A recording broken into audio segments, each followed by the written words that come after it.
E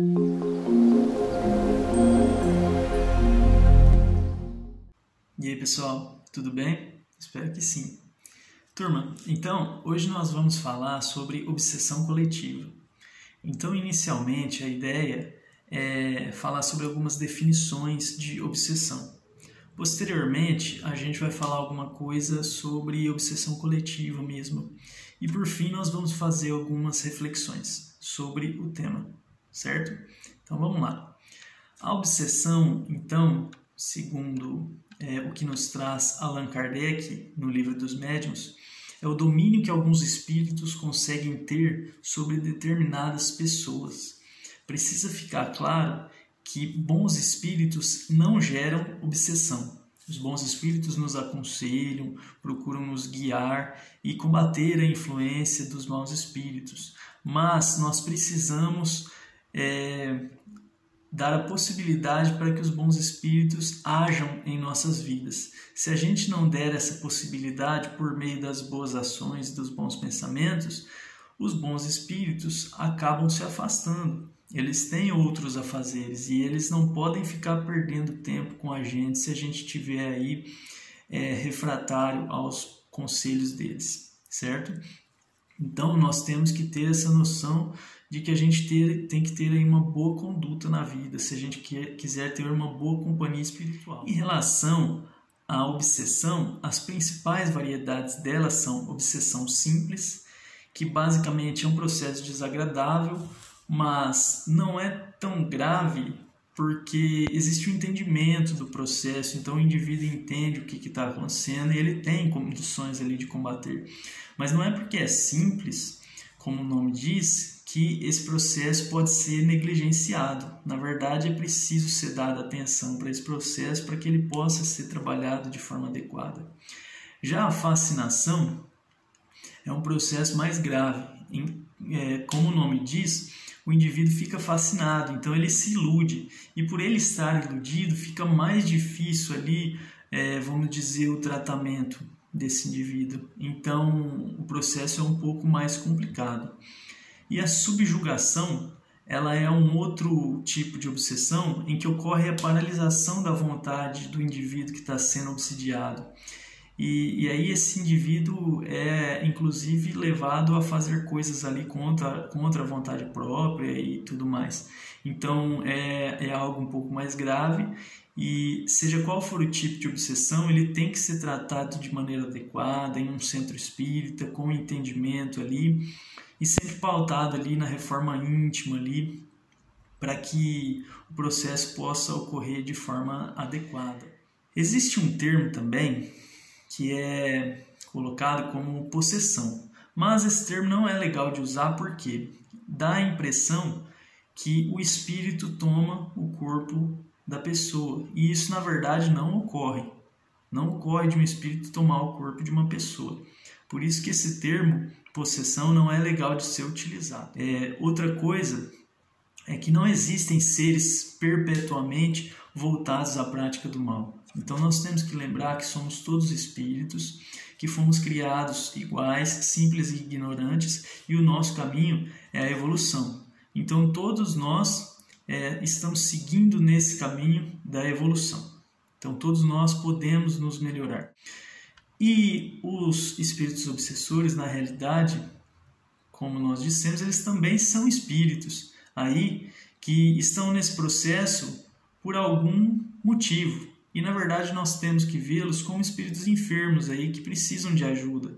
Então nós temos que orar por eles para que eles sejam encaminhados aí a locais adequados do plano espiritual. As causas da obsessão, elas podem ser por desejo de vingança, por exemplo. Então, às vezes, algum problema que ocorreu em uma vida passada, em que esse espírito foi prejudicado enquanto estava em uma outra existência, e aí ele quer, às vezes, se vingar ou fazer alguma coisa do tipo. Pode ser por isso. Por algum outro sentimento infeliz, como raiva, ódio, mágoa e etc. Inveja. E também pode ser causado pelo orgulho do falso saber. Então, às vezes, simplesmente esse espírito quer colocar as ideias dele ali e ele precisa, vamos dizer, de um intérprete na Terra, um intérprete que esteja encarnado. e aí ele acaba fazendo isso, obsidiando alguém. Então, para resolver o processo, nós temos que entender que precisam ser feitas orações. Então, a pessoa tem que orar, tem que ter o hábito de fazer preces, de manter o pensamento elevado, promover a reforma íntima. Então, isso é muito importante. Não adianta fazer, por exemplo, preces da boca para fora simplesmente. É preciso se melhorar. Então, nós temos que entender que somos seres imperfeitos, com muitos problemas aí, e nós estamos aqui para nos melhorarmos. Trabalhar, estudar, praticar a caridade, isso é muito importante para que a gente atraia a companhia dos bons espíritos que vão nos ajudar aí a superar esse processo. Mas a gente precisa ter esse entendimento de que a gente tem que ter uma postura ativa nesse contexto. Além disso, é fundamental a procura de orientações confiáveis no centro espírita, para que o processo possa ser trabalhado de maneira adequada.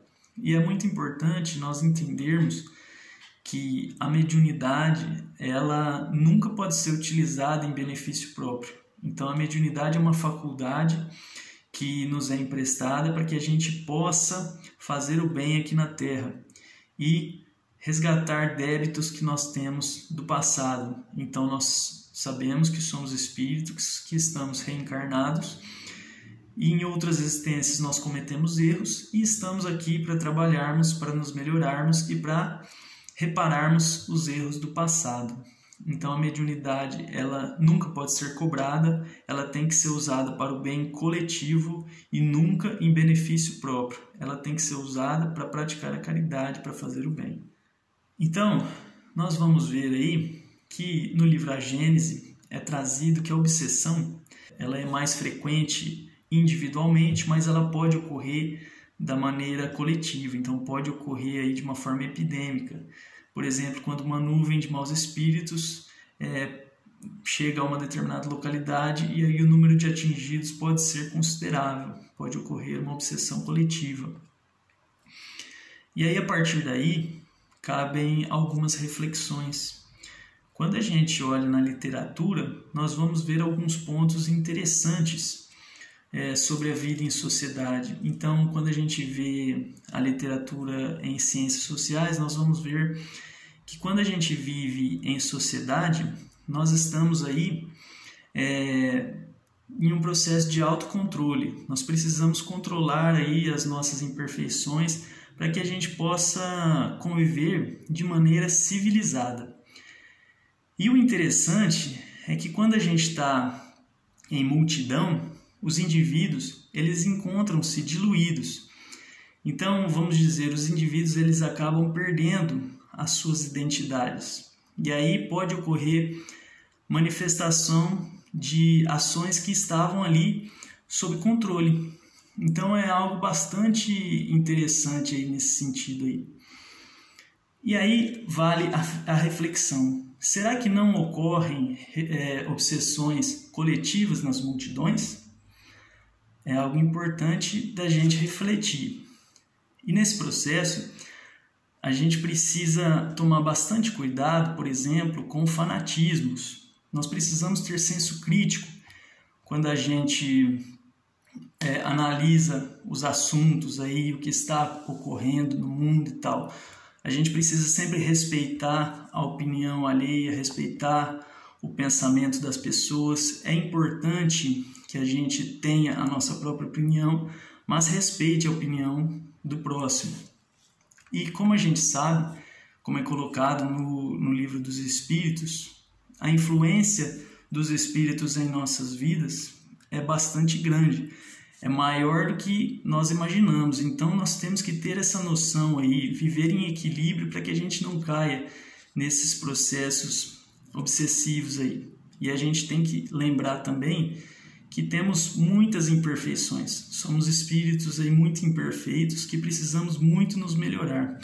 E precisamos trabalhar essas imperfeições para que a gente possa vencê-las. Então, precisamos entender que o Espiritismo ele traz a proposta de reviver o cristianismo verdadeiro. A simplicidade do cristianismo nos tempos de Jesus, a fraternidade, o amor verdadeiro que ocorria naqueles momentos. Então, essa é a ideia que nós precisamos ter. Então, a gente precisa praticar, entender e praticar as lições de Jesus, colocar em prática, promover nossa reforma íntima para melhor, estudar as obras de Allan Kardec, de Chico Xavier, para que a gente possa entender aí os mecanismos que ocorrem, que a doutrina espírita nos traz, mas em especial trabalhar sempre no bem, praticando a caridade e de acordo com as leis de Deus e as lições de Jesus. Pessoal, muito obrigado e tudo de bom.